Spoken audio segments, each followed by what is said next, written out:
know it's great to be back. This is my 11th year, and I was just talking about that. 11th year coming back to the Mississippi's Giant House Party. And first time I came, we ran the Heart of Dixie out here, and I darn near died on this track out here. So it's great to be home. We've had good weather. And I want to tell y'all, when Lynn and I first came back from college, everything we owned was in that car, and we rented an apartment to start our job. She went to work as a secretary for the president pro tem of the Mississippi Senate on the 3rd floor. She was a state employee. It's funny how times turn out, and I ended up being a state employee myself. There's only one major problem with that. The car we came to Jackson in was rented, so I had to take it back to the airport and I had to drop it off. We didn't have a car, so we bumped a ride every day to work for a month till we could get enough. The only thing we had was student debt. So we could get enough to put a down payment on the car. We didn't inherit any wealth. We're just like you. We worked for it. 3 children and now fixing to be 7 grandchildren later. That's our reward. And we bring those same Mississippi values to the job you asked me to do for Secretary of State. So let's talk a little bit about what we've been doing. This is our 4th year, y'all. 4th year with a constitutional voter ID. You remember that some of the liberal Democrats said we're going to disenfranchise 400,000 people if we put in voter ID in Mississippi. Not only did we not disenfranchise anybody, we've issued over 6,000 IDs. Those are citizens who are now invited to the polls with their own ID. What a difference between disenfranchising and giving people the right to vote. We invited them to the polls on election day. One other thing about this.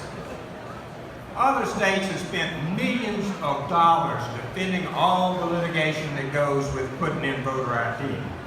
Y'all didn't get sued by the United States Department of Civil Rights Division, and we've been sued by them before. We didn't get sued by them back.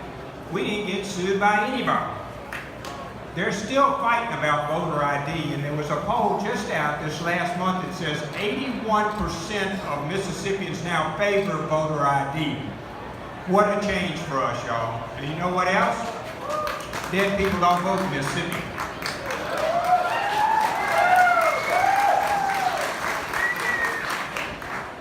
On public lands, y'all, we're spending less of your hard-earned money on warriors, and so more money that can go where it needs to be for education where it's needed the most. As a state land commissioner, when y'all hired me, I became state land commissioner. And I found a lot of folks had sweetheart deals on 16-section leases. I put an end to that, and not everybody is happy. You can see a truck going out of town here that says, impeach Delbert, you know? In Carroll County, I put up for public bid some deer hunting leases, and the price went up, surprise, on public bid. So I got back a little note. There's not enough orange in Mississippi for you to deer hunt in Carroll County. So I don't deer hunt in Carroll County anymore. I've avoided that. Let me tell you what resulted from that. By the time I end my term, we will have raised $1 billion for school districts. And every cent of that goes to public schools, not a penny for us. Before y'all hired me, I was working with small businesses. So my agency's never done things the old government way. When I worked in the business world, it took more than 2 weeks and a ream of paper to get a company organized in Mississippi. Now you can do it with a click of a mouse in less than 2 minutes. We take 700,000 documents. We're the most automated Secretary of State in the country. 700,000 documents a year. We got a dozen national and international awards for our website. We made it easier to invest in Mississippi, easier to invest in our economy. We started Y'all Business. The most information for small businesses in the country is put on one website for you to look at. Mississippi can compete with any other place in the world. All we need to do for our businesses is give them the right tools, and we've given them the right tools. And you know what else we do at the Secretary of State's office?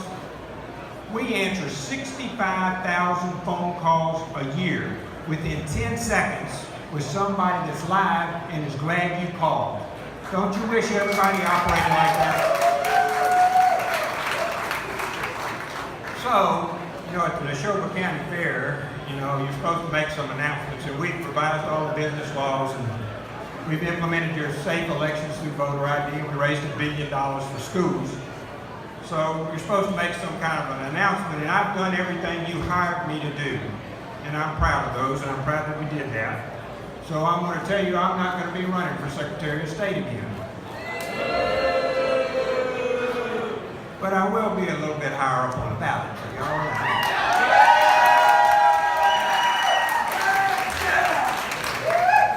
Let's start talking about the future a little bit. We made it as easy as possible to start a business. We just talked about that. But we got to make it as easy as possible for you to stay profitable in your business. When our business succeeds, our economy succeeds, our family succeeds, our state succeeds, we prosper, all prosper together when business succeeds. When our business succeeds and we go forward like that, we spend more money on infrastructure, public schools, the way it ought to be spent.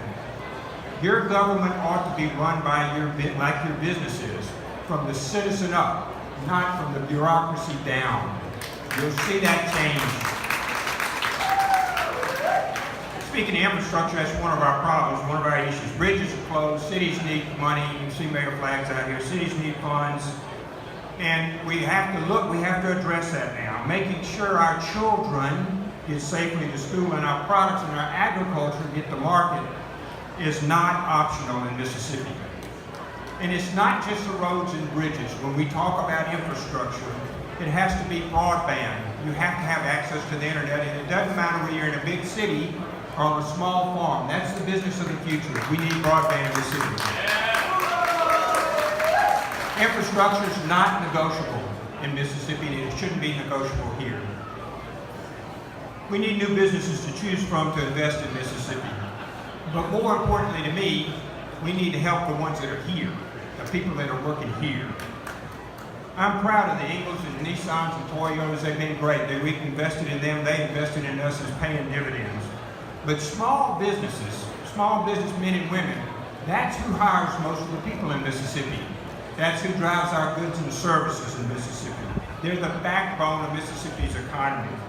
And we shouldn't give a big tax break to a big business that we don't give to you in a small business.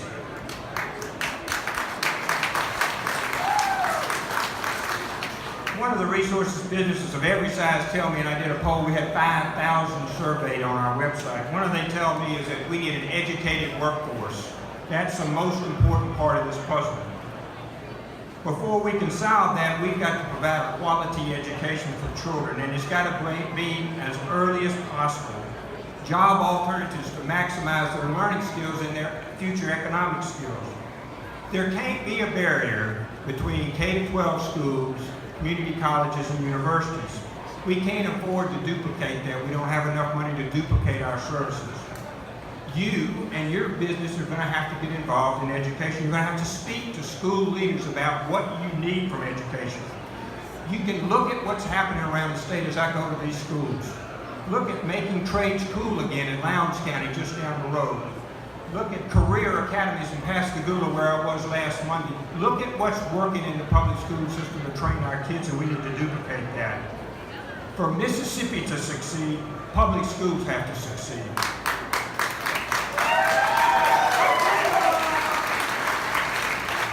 Education dollars have to be spent in the classrooms so we can grow and nurture our most treasured resource, our children. Spending taxpayer dollars wisely starts with increasing teacher pay, and not just to the average of an additional county somewhere or additional state somewhere. Raising teacher pay is a critical aspect of teaching that natural resource. And the one person that touches every single business and every single person is a teacher. They're the most important. Just adequately funding education is not adequate to me. Lastly, I want to talk to y'all about something we went to see. We went to Fort Bliss. We had 3,200 Mississippi businessmen, Mississippi Guardsmen, Mississippi Guards women go across. They just left to go to Kuwait, 3,200 of them. They're not going to be here for the fair. They're not going to be here for football season. And they're not going to be here for Christmas. They're over defending your right to sit right where you do. And they have left their families here for us to cherish and take care of while they're gone, while you do this, while you enjoy your time. That's an obligation to me, and that's an obligation to you. You need to go vote in November. Every single one of you needs to cast your ballot. That's the way we honor our servicemen and women.